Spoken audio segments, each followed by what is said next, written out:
Good morning everyone. Welcome to another day of my UPSC preparation. I hope आप सब अच्छे होंगे और आपकी तैयारी भी सही चल रही होगी। आई होप कि आप अपने कंसिस्टेंसी को मेंटेन कर रहे होंगे, क्योंकि इस एग्ज़ाम में डेली कंसिस्टेंसी मेंटेन करना बहुत ज़रूरी है। कंसिस्टेंसी मेंटेन करने के साथ साथ आपका बेस भी क्लियर होना चाहिए और आपका फाउंडेशन भी स्ट्रांग होना चाहिए।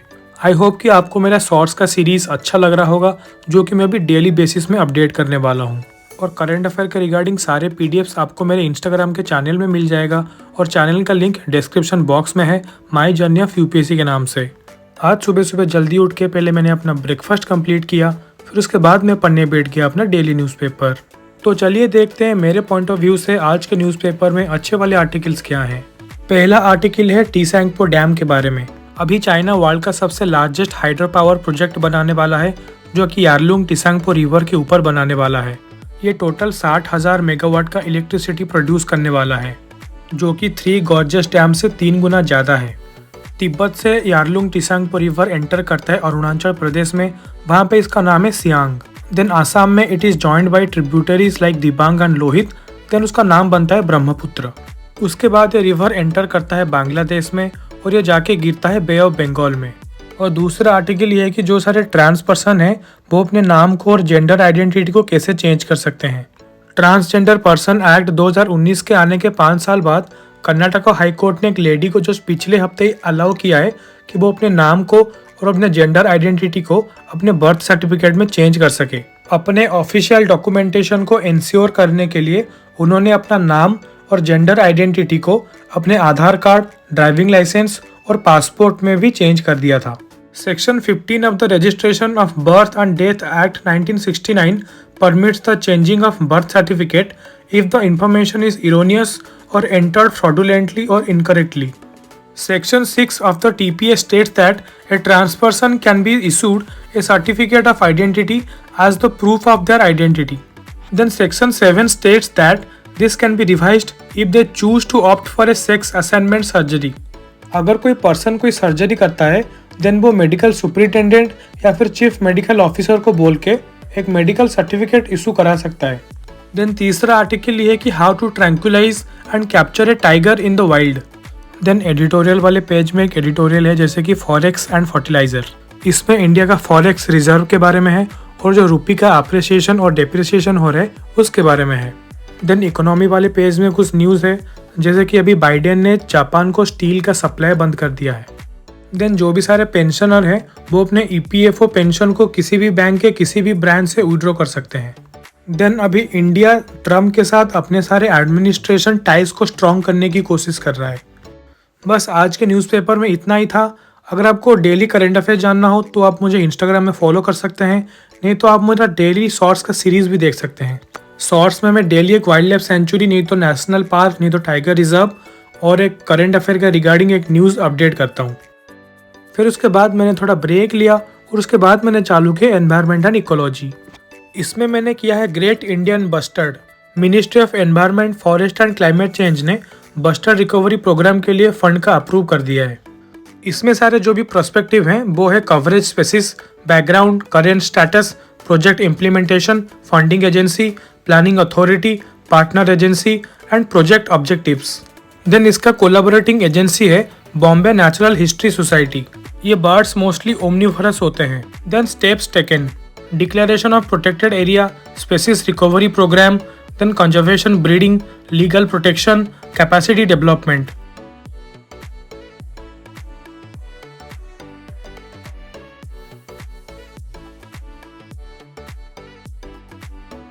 देन इसको कंप्लीट करके मैंने थोड़ा ब्रेक लिया, फिर उसके बाद मैंने चालू किया पढ़ने अपना मॉडर्न हिस्ट्री।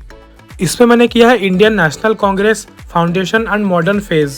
इसमें किया है foundation of Indian National Congress, then era of moderates, then contribution of moderate nationalist.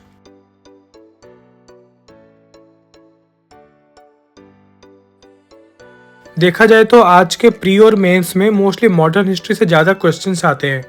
अगर आपने बुक के साथ आंसर राइटिंग भी चालू किया है तो वो भी बहुत अच्छा है।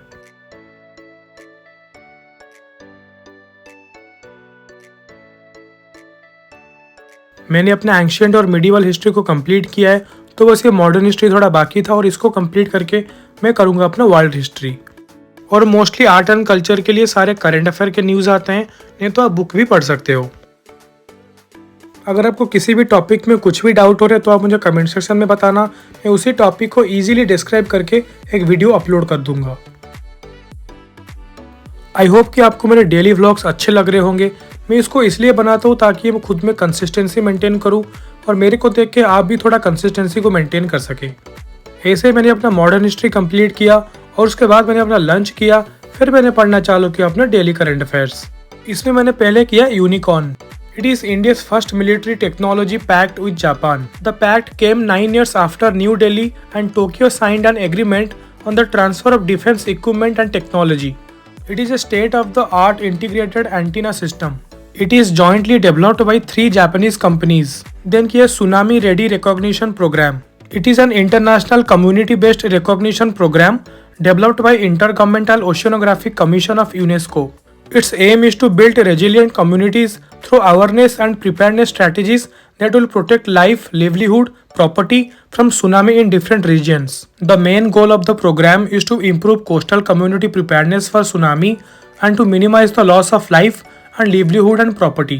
The World Anti-Doping Agency. It was established in 1999 as an international independent agency to lead a collaborative worldwide movement for doping-free sport. Its governance and funding are based on equal partnership between the sports movement and governments of the world. Its key activities include scientific research, education, the development of anti-doping capacities, and monitoring the World Anti-Doping Code. It is a Swiss private law, not-for-profit foundation. Then Global Energy Efficiency Alliance. Its aim is to double global energy efficiency rates by 2030 and to contribute to significant emission reduction.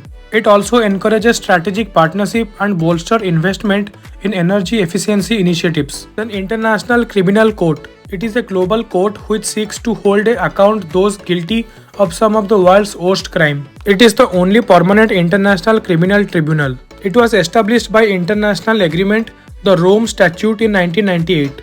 It consists of 123 members and the headquarters is at Netherlands. Then International Cooperation Alliance.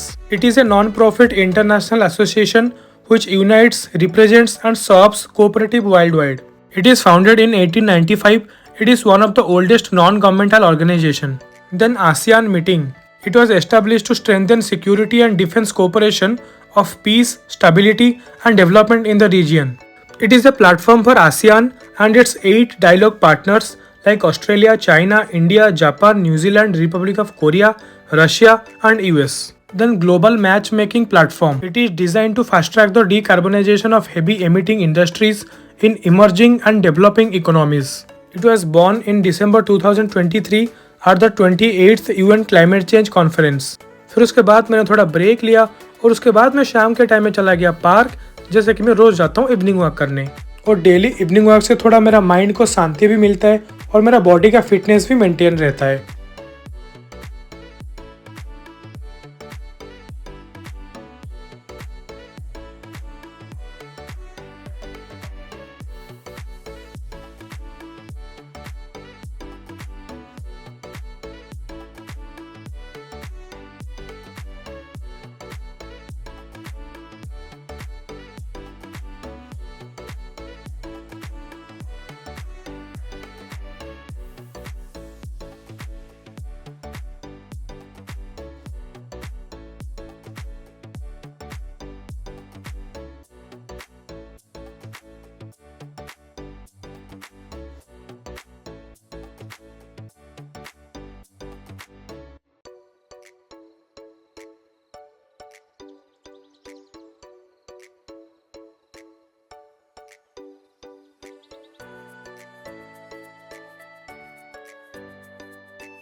फिर park से घर वापस आके मैं पढ़ने बैठ गया अपना इकोनॉमिक्स।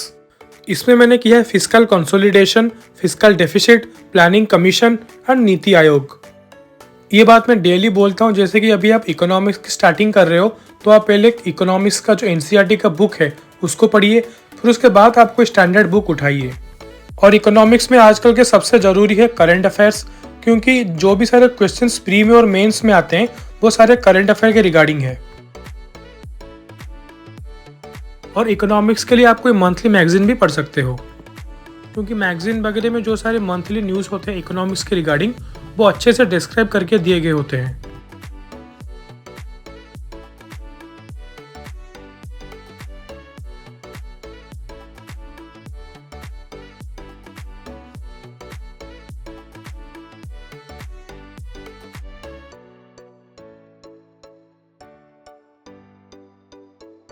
फिर ऐसे मैंने अपने इकोनॉमिक्स ख़त्म किया। उसके बाद मैं थोड़ा बाहर चला गया क्योंकि मुझे कुछ खाने के लिए लाना था। फिर बाहर से आके मैंने करना चालू कर दिया अपना डेली मॉक टेस्ट, जैसे कि मैं रोज़ लगाता हूँ रात को। डेली मॉक टेस्ट लगाने के बाद जो भी सारे क्वेश्चन गलत हैं उसका सही आंसर मैंने एक कॉपी में लिख लिया। मेरी मानो तो आप डेली मॉक टेस्ट लगाओ, क्योंकि मॉक टेस्ट लगाने से आपका करंट अफेयर का नॉलेज स्ट्रांग होगा और आपका बेस भी स्ट्रांग होगा और आपका एक कॉम्प्रिहेंसिव नॉलेज भी बिल्ड होगा।